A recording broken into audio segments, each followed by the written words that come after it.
I come from the knowledge of what my government has done to people of color at home and abroad. And so I don't believe just because they tell me it's so. I have to find out for myself that it's so.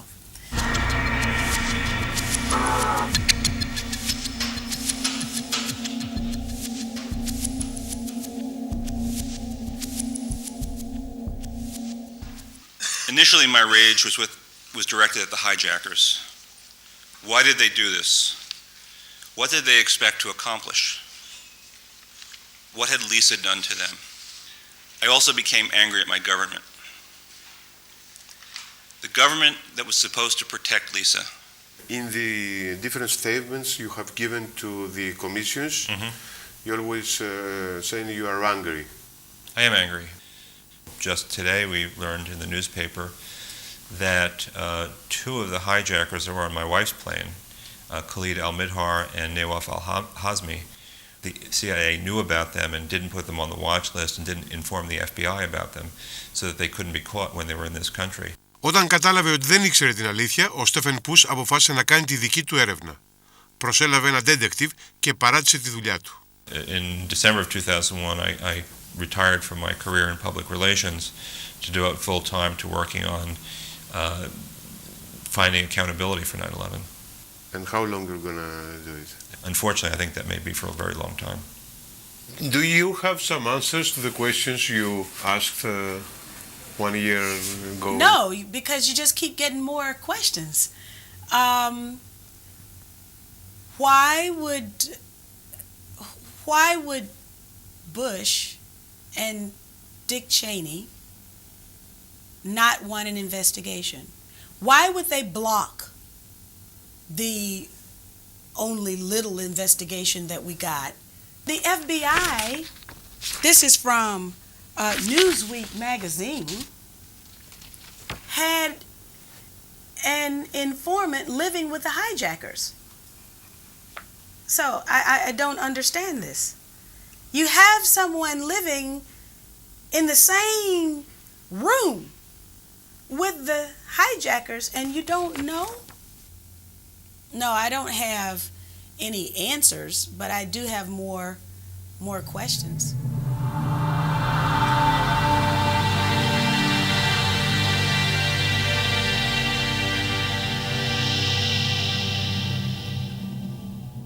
Τις ημέρες πριν την 11η του Σεπτέμβρη, στο χρηματιστήριο του Σικάγο, παίχθηκε ένα πολύ περίεργο παιχνίδι, με τις συμμετοχές της American και της United Airlines, των δύο αεροπορικών εταιριών που έχασαν αεροπλάνα στις 4 αεροπειρατείες.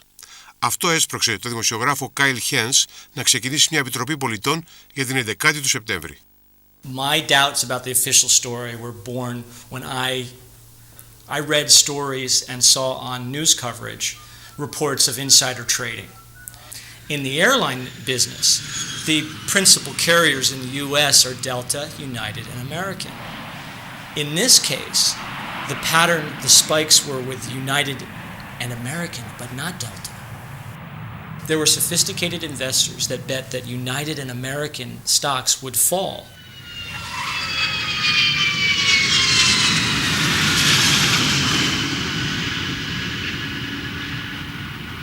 Ταξιδέψαμε στο Λος Άντζελες για να βρούμε τον άνθρωπο που έχει μελετήσει την κερδοσκοπία με τις μετοχές. Ο Μάικ Ρούπερτ είναι παλιός αστυνομικός και τώρα εκδότης ενός ενημερωτικού δελτίου που ειδικεύεται σε αποκλειστικές οικονομικές πληροφορίες. Insider trading is one of the biggest anomalies of 9/11. Here at home in America, we had CBS News, we had Bloomberg, a major financial service. All kinds of major outlets acknowledged that the trading was horrendous. We saw levels of trading, in some cases, 1,200% above normal in put options. And again, just very briefly, a put option is a bet that a stock price is going to fall. Το θέμα με τις μετοχές απασχόλησε την Επιτροπή που εξετάζει τις τρομοκρατικές επιθέσεις. Never before on the Chicago Exchange were such large amounts of United and American airline options traded. These investors netted a profit of several $1 million after the September 11th attacks. Interestingly, the names of the investors remain undisclosed and the millions remain unclaimed in the Chicago Exchange account. What was very interesting about some of the trades on United Airlines, is that most of them were placed through a subsidiary of Deutsche Bank called Alex Brown, the Alex Brown unit of Deutsche Bank, which had been headed until 1998 by a man by the name of A.B. Buzzy Krongard. And Krongard was on 9/11 and remains today the executive director. That's the number 3 position at the Central Intelligence Agency.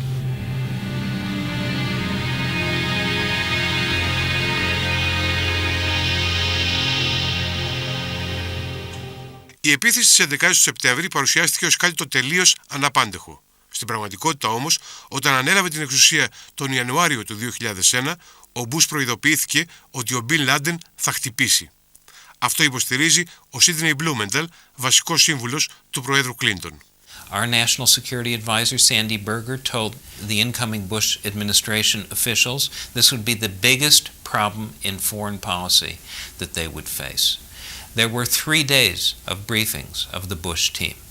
Την Άνοιξη και το καλοκαίρι του 2001, 11 χώρες προειδοποίησαν την Αμερικανική κυβέρνηση ότι θα δεχθεί επίθεση. The Germans, the French, the Egyptians, the Moroccans, the Jordanians, the Israelis, and the Russians, especially the Russians. Putin appeared on American TV and said, I ordered, George Bush warned in the strongest possible terms. General Donald Carrick, he was a 3-star general. He wrote a memo that he gave to Condoleezza Rice, and the memo said, we will be struck again by Al-Qaeda.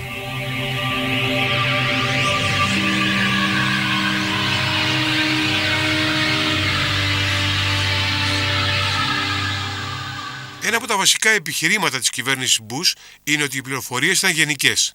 Κανείς δεν θα μπορούσε να φανταστεί αεροπειρατείες και μάλιστα με αεροπλάνα πυράβλους. Όμως στη διάσκεψη των 8 πλουσιωτέρων κρατών που έγινε στη Γένοβα το καλοκαίρι του 2001 είχαν ληφθεί μέτρα εναντίον μιας τέτοιας πιθανότητας. Αυτό υποστηρίζει ο δημοσιογράφος William Rivers Pitt. At the G8 summit in July of 2001 out in Genoa, they had missile batteries all around Christopher Columbus Airport because they were afraid of a plane coming in and attacking them. John Ashcroft was told not to fly on commercial airplanes. Το καλοκαίρι του 2001, σε ανύποπτο χρόνο, το γνωστό τηλεοπτικό κανάλι CBS μετέδωσε ότι για λόγους ασφαλείας ο Υπουργός Δικαιοσύνης John Ashcroft, που προείσταται του FBI, δεν πετούσε πια με εμπορικά αεροπλάνα για λόγους ασφαλείας. At that point, beginning in July of 2001, John Ashcroft stopped flying commercial and started flying charter jets. Well, if they're warning our Attorney General not to fly, what possible excuse is there for not at least preparing NORAD, National Air Defenses, the airports, airport security, the airlines, to be on guard for a possible hijacking and attack? Ο Χέρς υποστηρίζει ότι η ανάλογη προειδοποίηση είχε δοθεί και στο δήμαρχο του Σαν Φραντζίσκο. One of the questions that we have put out there as an organization is the question of whether or not Mayor Brown was in fact warned not to fly on September 11th. The story that I read, I believe it was in the San Francisco Chronicle, was that someone from his staff was contacted by a member of airport security on September 10th, the night before, and warned not to fly to New York the next day. Είχαν άραγε προειδοποιήσει το δήμαρχο του Σαν Φραντζίσκο να μην ταξιδεύει εκείνες τις ημέρες με αεροπλάνο. Είναι μια πολύ σημαντική πληροφορία και ταξιδέψαμε έως το Σαν Φραντζίσκο για να το διασταυρώσουμε. Ο δήμαρχος μας είπε ότι δεν μπορούσε να μας δει, να μας δώσει συνέντευξη, γιατί θα έλειπε από την πόλη αυτές τις μέρες. Μας έστειλε όμως ένα κείμενο με το οποίο διαψεύδει την πληροφορία αυτή. Στο Σαν Φραντζίσκο, στο Πανεπιστήμιο του Μπέρκλεϊ, ο συγγραφέας και καθηγητής Peter Dale Scott επιμένει ότι υπήρξαν προειδοποιήσεις. There were a number of people who, one way or another, were told not to fly at that time. Salman Rushdie, the Pakistani author, was told not to fly on a plane. Mayor Brown, although he's declined to corroborate it since, I believe, but at the time he had said that he was told not to fly on a plane that day.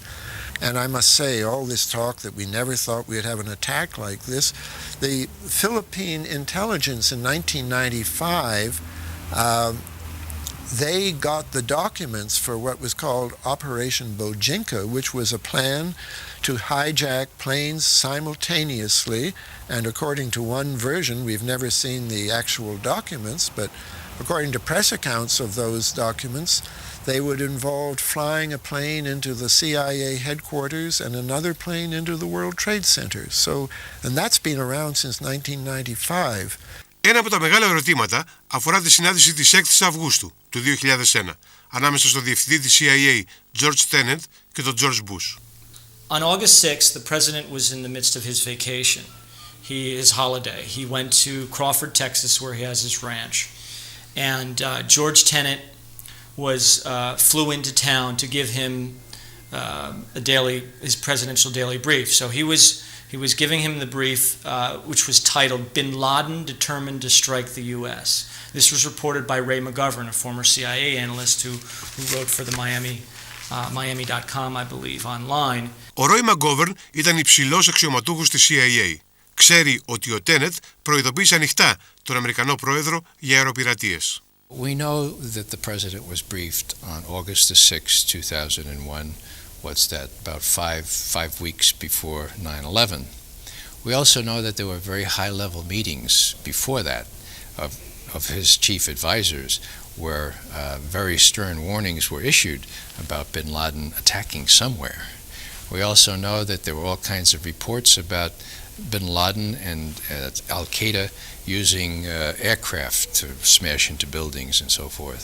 I don't think anybody could have predicted that these people would take an airplane and slam it into the World Trade Center, take another one and slam it into the Pentagon, that they would try to use an airplane as a missile, a hijacked airplane as a missile. What we do know about this famous 6 August briefing? What the president knew? That's a very interesting question, and one that I have to be very careful with because, as you know, the joint inquiry has not declassified that part of the report. That still is classified. That remains a very highly sensitive part of this. Ο Τιμ Ρέμερ ήταν μέλος της Κοινής Επιτροπής Βουλής Γερουσίας που εξέτασε πώς οι υπηρεσίες ασφαλείας συμπεριφέρθηκαν την 11η του Σεπτέμβρη. Το σημείο του πορίσματος της Επιτροπής για την περίφημη ενημέρωση του Προέδρου στις 6 Αυγούστου δεν δόθηκε στη δημοσιότητα, μετά από επέμβαση του Λευκού Οίκου. Let me put the question in another way. I knew you'd try. Condoleezza Rice said that they will never expect such a kind of attack using the airplanes as missiles. We have public reports that are listed in the joint inquiry going back into the early 1990s, late 1980s, talking internationally about the different instances of terrorists either planning to use planes as weapons, hijacking a plane and maybe crashing it somewhere. So how somebody in Dr. Rice's position could say that is highly questionable to me.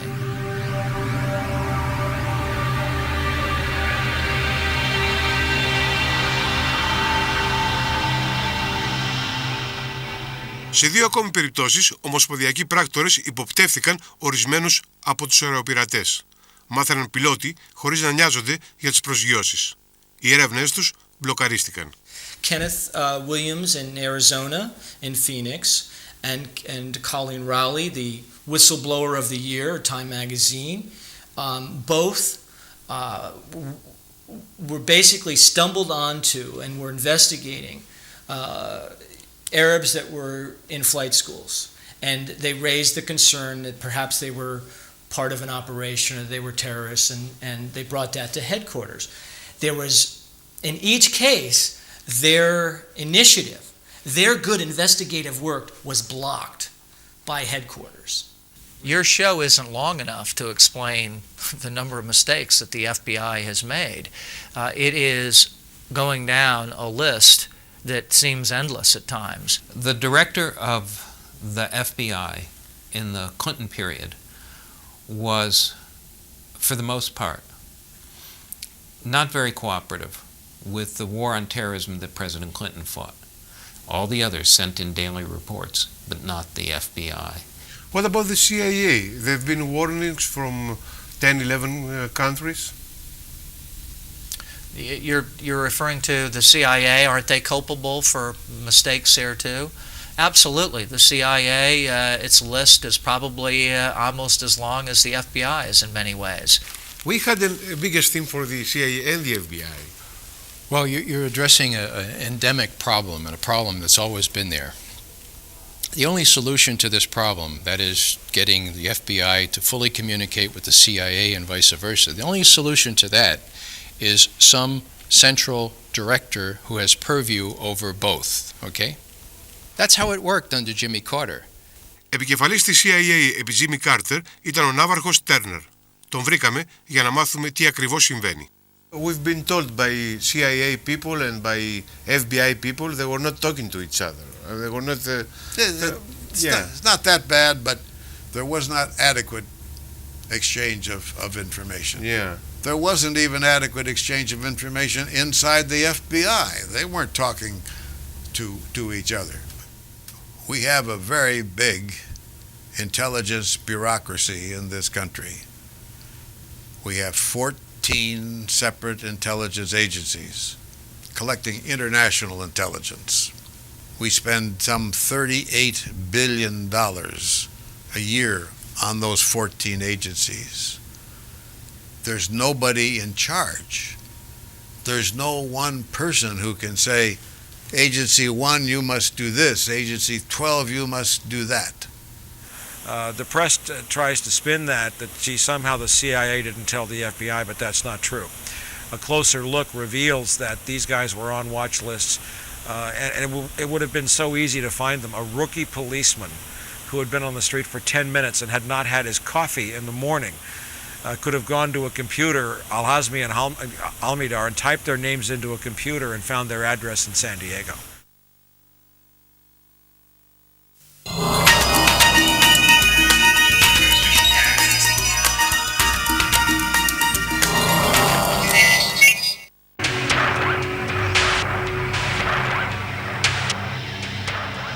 Σύμφωνα με την πρακτική που ισχύει διεθνώς, όταν χαθεί η επαφή με ένα αεροπλάνο, η ΗΠΑ, η Υπηρεσία Πολιτικής Αεροπορίας, είναι υποχρεωμένη να ειδοποιήσει αμέσως την πολεμική αεροπορία. Αυτή με τη σειρά της στέλνει καταδιοκτικά να δουν τι συμβαίνει. Each commercial jet that flies in the airs over this country has a flight plan. As soon as they deviate from that flight plan, there are procedures in place that require the FAA to immediately notify NORAD, and then NORAD responds by scrambling one of their jets, which are on strip alert, which means they can get in the air from anywhere from 6 to 12 minutes. They can be in the air and travel at 2-3 times the speed of sound and engage and investigate. Με τις 4 πτήσεις που έπεσαν θύματα αεροπειρατείας, αυτή η διαδικασία περιέργως δεν τηρήθηκε. Let me use Flight 11 as an example. American Airline Flight 11 departed Boston Logan Airport at 7:45 a.m. The last routine communication between ground control and the plane occurred at 8:13 a.m. Between 8:13 and 8:20, Flight 11 became unresponsive to ground control. Additionally, radar indicated that the plane had deviated from its assigned path of flight. Soon thereafter, transponder contact was lost. Η πτήση 11 ήταν αυτή που έπεσε στον πρώτο πύργο. Μισή ώρα πριν την πρόσκρουση ήταν φανερό ότι είχε γίνει αεροπειρατεία. Two Flight 11 airline attendants had separately called American Airlines reporting a hijacking, and yet, according to NORAD's official timeline, NORAD was not contacted until 20 minutes later at 8:40 a.m. The FAA says they informed NORAD immediately of the hijacked planes. The NORAD is saying they were not informed till much later, like a half an hour later. Something on that order had elapsed before they were informed. Τα ερωτήματα πολλαπλασιάζονται γιατί την 11η του Σεπτέμβρη το πρωί βρισκόταν σε εξέλιξη η τακτική εξαμηνιαία άσκηση αεράμινας. Fighter jets were cocked, loaded, and carrying extra gas on board. It's inexplicable to me because there was this Operation Vigilant Guardian, in place on the morning of September 11th, an annual readiness exercise that happened to take place on that day, which means that all the commanders and the NORAD was on, they were fully operational and carrying out exercises, so clearly they would have had jets. Ακόμη και μετά την πρόσκρουση του πρώτου αεροπλάνου, οι καθυστερήσεις συνεχίστηκαν. Όταν τελικά στάλθηκαν μαχητικά, σηκώθηκαν από μακρινές αεροπορικές βάσεις. For example, for the flight that hit the Pentagon, the jets were scrambled from Langley Air Force in Hampton, Virginia, rather than Andrews Air Force Base right outside D.C. As a result, Washington skies remain wholly unprotected on the morning of September 11th. Why were they scrambled from Langley, which is CIA headquarters, over 130 miles away, instead of Andrews, which is only 12 miles away? At 9:41 a.m., 1 hour and 21 minutes after the first plane was hijacked confirmed by NORAD, Flight 77 crashed into the Pentagon. The fighter jets were still miles away. Why? I think our air defense system was, again, targeted on an old threat, and that was, what are the Russians doing? What threat is external to us, rather than what threat could be internal? What threat could be coming at us? Η ψυχροπολεμική νοοτροπία ίσως δεν εξηγεί τα πάντα. Τους μήνες πριν την 11η του Σεπτέμβρη είχαν αναχαιτιστεί 67 πτήσεις για ασήμαντη αφορμή. In fact, between June 2000 and September 2001, fighter jets were scrambled 67 times. And what really kind of bugs me more than anything, there was a professional golfer, Payne Stewart, who, before September 11th ever happened, got on a small chartered commercial jet and took off towards Chicago. And the plane suffered explosive decompression, a window blew out or something, and everybody died on the plane. But because the plane was on autopilot, it continued to fly. 21 minutes.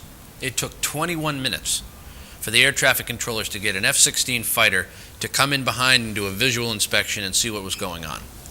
On September 11th, there were 4 commercial aircraft filled with hundreds of people on every radar screen in the eastern seaboard with their transponders off, not responding to anything, for 2 full hours. And not until everything was over did any fighter aircraft take to the air. I would love for somebody to explain to me how that can happen.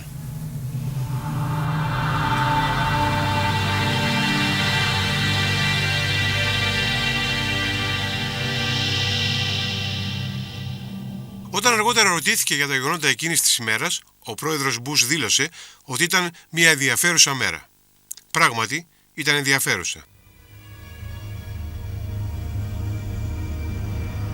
Το πρωί της 11ης Σεπτέμβρη, ο Αμερικανός πρόεδρος βρισκόταν σε περιοδεία στη Φλόριδα. Μετά το πρωινό τζόκιν ξεκίνησε να επισκεφθεί ένα σχολείο. Η πρώτη αεροπειρατεία ξεκίνησε στις 8 και 13 πρώτα λεπτά. Περίπου στις 8.30 ο Αμερικανός πρόεδρος μπήκε στο αυτοκίνητό του για το σχολείο. Σύμφωνα με την επίσημη εκδοχή, η πολεμική αεροπορία ειδοποιήθηκε για τις αεροπειρατείες στις 9 παρά 20 όταν ο Μπούς ήταν πια μέσα στο αυτοκίνητο. Τότε θα πρέπει να ειδοποιήθηκε και ο Αμερικανός πρόεδρος. The chain of command operates in such a way that when the first airliner was known to be hijacked, the whole national command system goes into a very strict and rigid set of protocols for how it responds. And that includes notification of the White House. By 8:40, the NORAD was informed by the FAA that there were 2 planes that had been hijacked, Flight 175 and Flight 11. And at that point, according to the FAA, a phone bridge was established with all the relevant agencies. So that means the CIA, the FBI, the Situation Room at the Pentagon. So 8:40, they knew 2 planes had been hijacked. The first plane hit around 8:46. So sometime, only a few minutes later. Before the president walked into the classroom, NORAD had sufficient information that the plane that hit the World Trade Center was hijacked. Εκείνη τη στιγμή, ο πρόεδρος Μπους πρέπει να ήξερε όχι μόνο τις αεροπειρατείες, αλλά και ότι ένα από τα αεροπλάνα των αεροπειρατών είχε πέσει στο δίδυμο πύργο. Παρ' όλα αυτά, έχει δώσει μια τελείως διαφορετική εκδοχή για τα γεγονότα.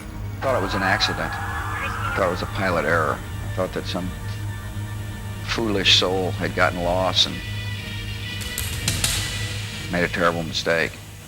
I mean, his own story about the events is absolutely incongruous. It doesn't make sense, not possible.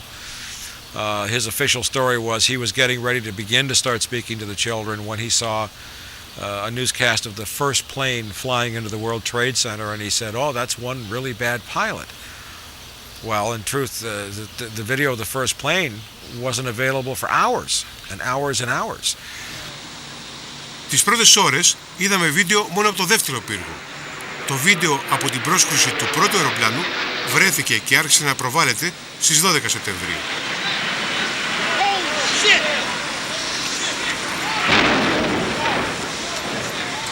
The only plane that he could have seen crashing into the World Trade Center would have been the second plane, which was absolute confirmation of an attack. I mean, you would have to be beyond stupid to think that two planes would accidentally crash into the World Trade Center on the same day. At that time, they also had knowledge that two other commercial airliners in the air were also hijacked. It would seem that a national emergency was in progress. Yet the president was allowed to enter a classroom full of young children and listen to students read.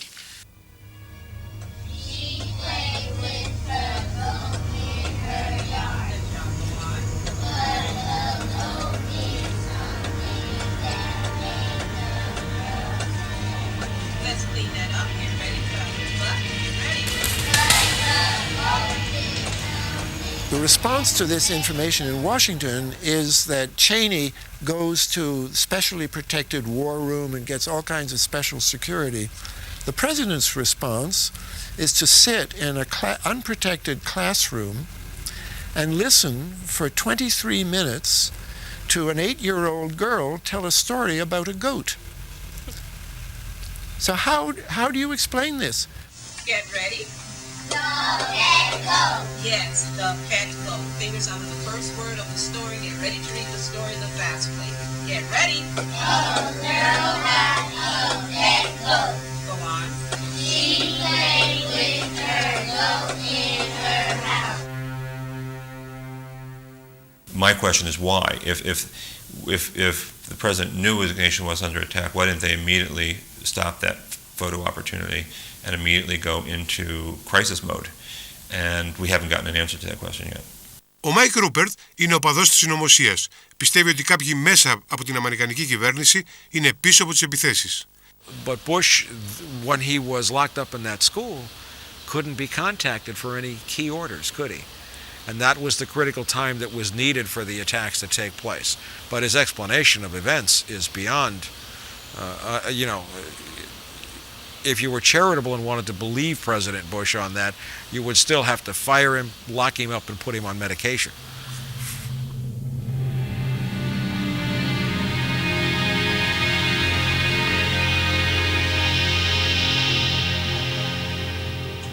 And why you hired a private investigator to do all that? Because I wasn't getting answers from any other source. There was a lawsuit getting started, but they weren't doing the investigation. The government wasn't doing the investigation, and I felt I wanted to have answers. I did last year hire a private investigator to look into the issue of Saudis funding Al-Qaeda, and the conclusion I came to after seeing some of that evidence is that indeed a number of wealthy Saudis have provided money to charities that are known to have, or at least believed to have been funneling money to Al-Qaeda. Η σχέση με τη Σαουδική Αραβία είναι ένα από τα μεγάλα ερωτηματικά της υπόθεσης. 15 από τους 19 αεροπειρατές ήταν Σαουδάραβες και είχαν μπει στη χώρα παραβιάζοντας όλη την νομοθεσία για τις βίζες. Had the INS or the State Department followed the law at least 15 of the hijackers would have been denied visas and would not have been in the United States on September 11th, 2001. Ο Γκρέγκ Πάλαστ είναι ένας από τους λίγους ανεξάρτητους Αμερικανούς ρεπόρτερ και δουλεύει για το βρετανικό BBC. Έχει ερευνήσει τους οικονομικούς δεσμούς της οικογένειας Bush με τη βασιλική οικογένεια της Σαουδικής Αραβίας. The Bush family did not permit investigations of the Saudi Arabian connections to terrorists because of their, and apparently it's because of their close personal, political, and financial ties to Saudi Arabia. How did we miss the planning for the attack? How did we not know what Osama bin Laden was doing? Was it because our agents were told don't investigate? We've known for some time now that in the immediate aftermath of 9/11, when almost all air traffic was grounded, the U.S. government made arrangements for members of the bin Laden family to leave the country, even though they had not yet been interviewed by the FBI. That's another question we have. Why was that allowed to happen?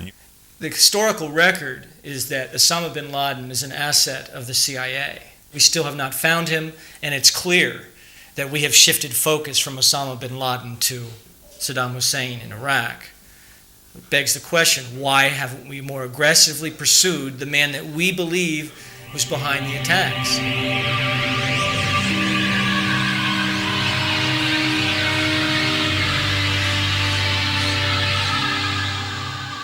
Is it luck that aberrant stock trades were not monitored? Is it luck when 15 of visas are awarded based on incomplete forms? Is it luck when airline security screeners allow hijackers to board planes with box cutters and pepper spray?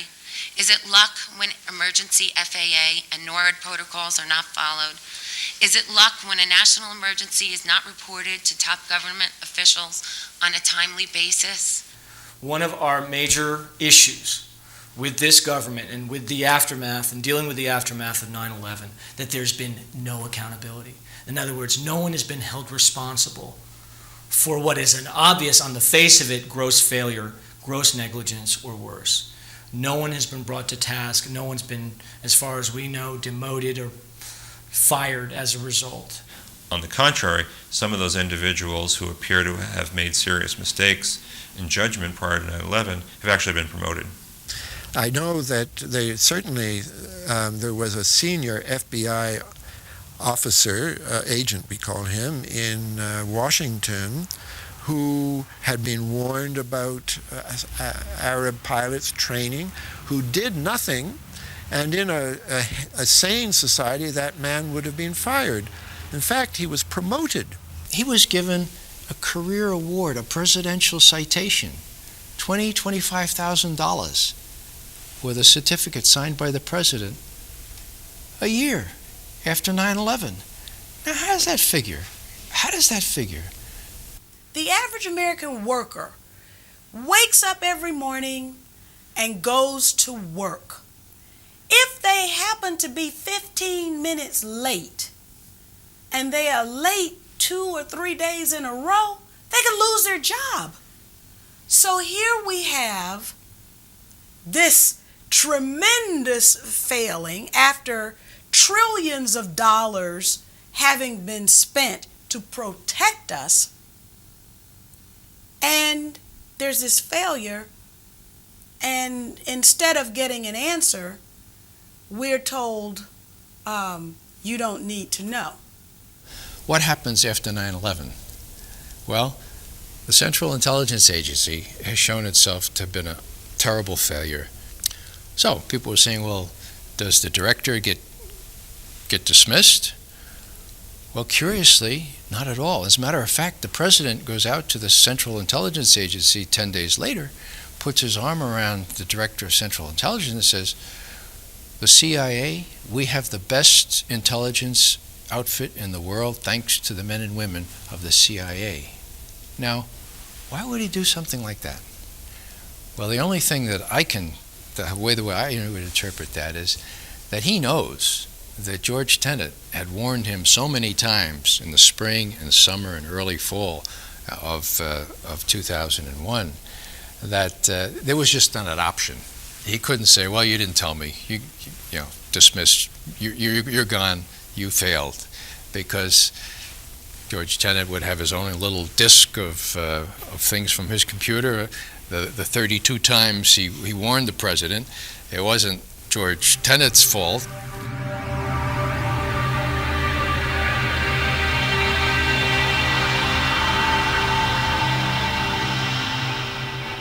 Μετά την 11η του Σεπτέμβρη, οι συγγενείς των θυμάτων ζήτησαν να συγκροτηθεί μια ανεξάρτητη επιτροπή για να εξετάσει τι πραγματικά συνέβη. Initially, the Bush administration didn't want a commission at all. The Bush administration fought the formation of this commission for 18 months until it finally got the one concession it wanted, which was to be able to pick the chairman, and they picked Henry Kissinger. If you want to keep a secret, you appoint Henry Kissinger. He's perfect for the job. He knows where more bodies are buried than all the mortuary guys in America combined. And the irony there is that he had to quit, he had to step down, because his business interests would conflict with his ability to investigate this terrorist act. I've always wondered, what kind of business interests does Henry Kissinger have that would create a conflict of interest with the most astounding terrorist attack in history? It just, excuse me, that doesn't make a lot of sense. Τα εμπόδια ήταν πολλά. Τα χρήματα ήταν πολύ λιγότερα από όσα είχαν δοθεί στην έρευνα για τα ερωτικά του Κλίντον. Still, a fraction of what they spent on investigating Clinton, and we're talking about the worst murder, mass murder in U.S. history. Ακόμα και τα μέλη του Κογκρέσου αντιμετώπιζαν μεγάλα εμπόδια στην πρόσβαση στις πληροφορίες. I started yelling and screaming and objecting and kicking at some doors and talking to people in the press, and quickly that decision was reversed. But that's actually a good anecdote for what we're up against in a daily struggle. Οι δημόσιοι υπάλληλοι που καλούνται να καταθέσουν συνοδεύονται από πράκτορες της κυβέρνησης. We do have some minders in some of these meetings. I object to that. I don't think it should have taken place. I continue to register my objections to it within our commission meetings. That hasn't worked yet. We still have the minders in some of these meetings. At a certain moment you have declared, that I'm quoting you, that there was some time of cover-up. I believe that that the administration has been had been covering up a lot of what happened on 9/11, and we've never gotten a full disclosure of how much did the president know, or if the president didn't have enough information, why he wasn't provided with that information. There are probably hundreds, if not thousands, of unanswered questions about 9/11. Την ίδια περίοδο, το Κογκρέσο και η Γερουσία σύστησαν μια κοινή επιτροπή για να εξετάσει τι δεν πήγε καλά με τις υπηρεσίες πληροφοριών. Το καλοκαίρι του 2003 η επιτροπή έβγαλε το πόρισμά της. The result is this document of nearly 900 pages. Αλλά δεκάδες σελίδες είχαν λογοκριθεί μετά από παρέμβαση του Λευκού Οίκου. The two parts that were missing, one got a lot of attention and one got no attention at all. The one chunk that was edited out that got a lot of attention was the connections to Saudi Arabia. All the story, the section that got redacted out that nobody was talking about is the number of times and the number of ways and the specificity of the warnings that George W. Bush received before this attack happened. That got erased and nobody's saying boo. Παρακολουθείτε τα μυστήρια της 11ης του Σεπτέμβρη. 2 χρόνια μετά από τη μεγαλύτερη επίθεση στην ιστορία των ΗΠΑ, μια σειρά από πληροφορίες και ενδείξεις οδηγούν στο συμπέρασμα ότι η κυβέρνηση Bush είχε πληροφορίες ότι θα γίνει τρομοκρατική επίθεση. Τι ακριβώς ήξερε και πότε το ήξερε. Η συνέχεια αμέσως μετά το διάλειμμα.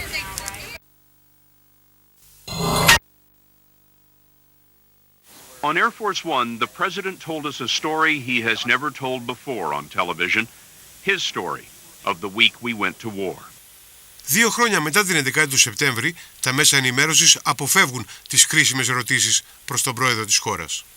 You were new to the Pentagon. Do you think your generals at that point had any concern about the kind of strike you would order? That's a very interesting question. I don't know. Εκ μέρους του πολιτικού κόσμου, η μόνη που τόλμησε να θέσει ερωτήματα για τον George Bush ήταν η βουλευτής Cynthia McKinney.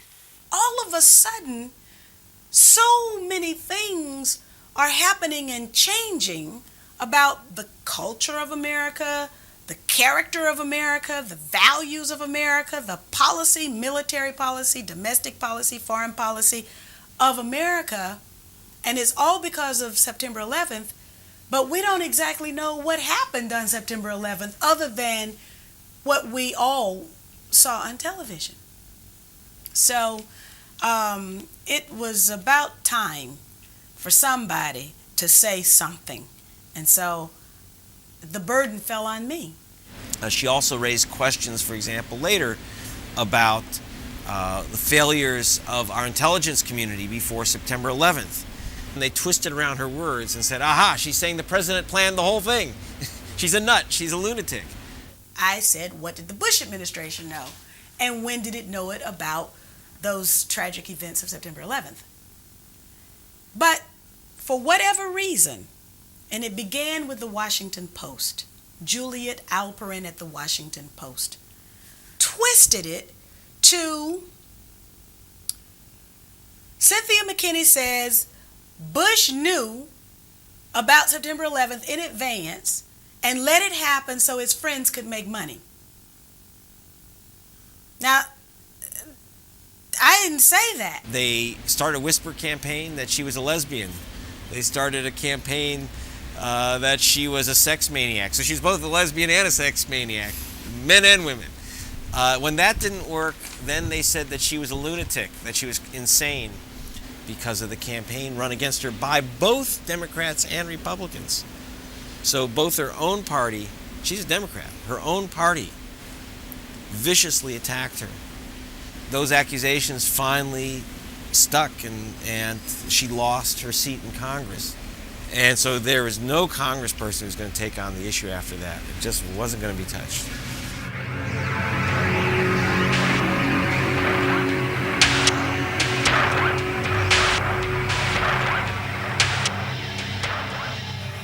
Έμελε στους καλύτερους φίλους της Αμερικής να θέσουν το ερώτημα. Το Σεπτέμβριο, με ευκαιρία τα 2 χρόνια από την 11η του Σεπτέμβρη, ο Μάικλ Μίτσερ, υπουργός στην κυβέρνηση Μπλερ επί 6 χρόνια, έγραψε ένα ολοσέλιδο άρθρο στην Guardian του Λονδίνου.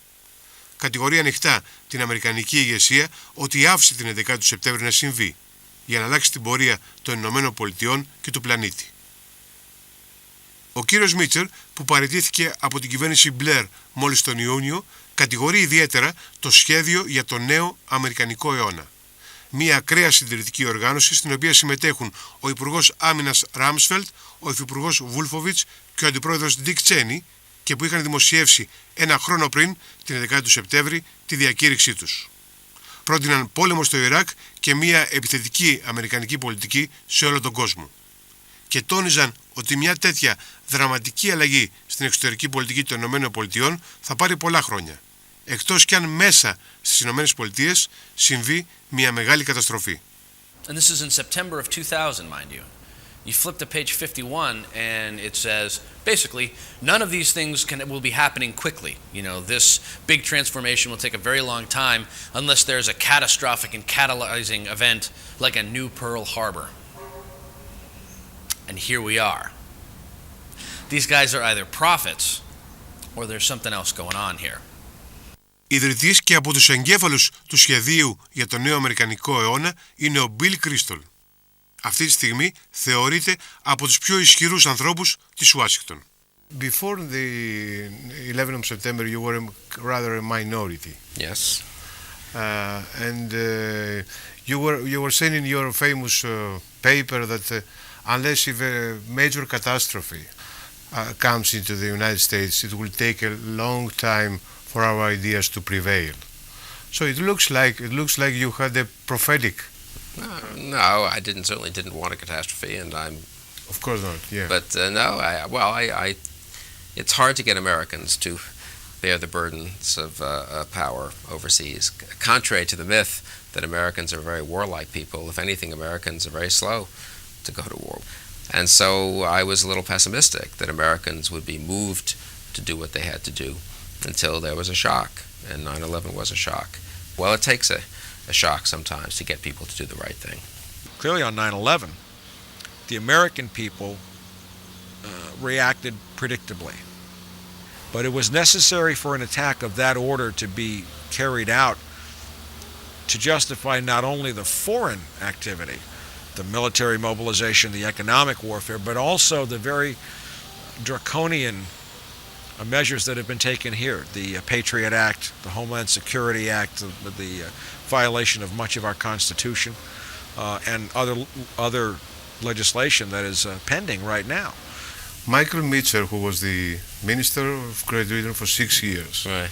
he used your example of your organization to say that everything on 11 September was well known in the administration. They let it happen just to promote the new agenda. How you respond to that? I mean, it's ludicrous. It's not true, and it's really beneath contempt. I mean, the idea, whatever people can like George Bush or Dick Cheney or Colin Powell, or they can dislike them, but the idea that they would somehow have a conspiracy to get thousands of Americans killed so they could do what? Go to war in Afghanistan and go to war in Iraq? I mean, it's really beneath contempt. I take the charitable interpretation, and that is gross negligence, gross misfeasance in office. They just didn't know what to do. Others consider that they knew a lot more and let it happen. That may be, but it's not important to me. What's important is when it happened, then there was a deliberate decision to exploit it. This terrible event was exploited, and the fears stoked so that most Americans would be brought to believe whatever the president said. The Bush presidency was a very different matter through September 10th, 2001. His popularity was falling, and on September 10th, it appeared very evident that he was doomed as a president. He looked very much like a one-term president. Then came September 11th, and everything changed. I've got some documents here that I just would love for you to see. This is a document recently declassified. It was declassified when I was in Congress. Dated May 11th, 1965. It's the first time I've ever seen a U.S. government document talking about the assassination of Dr. Martin Luther King Jr. But we know that in Operation Lantern Spike, that Dr. King had been targeted and had military intelligence officers tracking him for the last 2 months of his life, March and April. And 240 military intelligence personnel were assigned to Operation Lantern Spike, tracking Dr. Martin Luther King Jr. But they tell us that they don't know what happened on April the 4th, 1968. Now, why is all of that important for September 11th? It's important because some of us understand that when the government tells us we don't need to know, we very darn surely need to know. And when the government tells us something as trite and simplistic as we were hit because we are free, as an African American, I know I'm not free. And so therefore, that's not why we were hit. It must have been something else. And that something else is what the American people are owed. Τα ερωτήματα είναι πολλά και παραμένουν ακόμη αναπάντητα. Το βέβαιο είναι ότι με τις τρομοκρατικές επιθέσεις της 11ης του Σεπτέμβρη, ο Μπούς κέρδισε την νομιμότητα που του έλειπε από τις εκλογές του 2000. Γιατί όπως είναι γνωστό στις εκλογές εκείνες, τις εκλογές thriller, ο Γκόρντον είχε κερδίσει με 500.000 ψήφους διαφορά. Ο Μπούς επελέγει από το Ανώτατο Δικαστήριο των Ηνωμένων Πολιτειών και πολλοί λένε ότι έκλεψε ψήφους στη Φλόριδα για να εκλεγεί.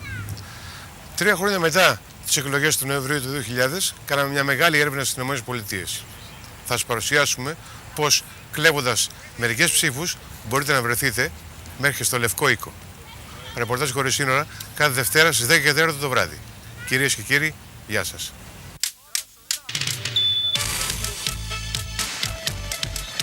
Την επόμενη Δευτέρα, 20 Οκτωβρίου, καλημέρα Ιράκ. Παρακολουθήσαμε για μία εβδομάδα έναν πατέρα που αγωνίζεται υπέρ της ειρήνης, ενώ τα δύο παιδιά του πολεμούν στο Ιράκ. Μπούς εναντίον Μπούς.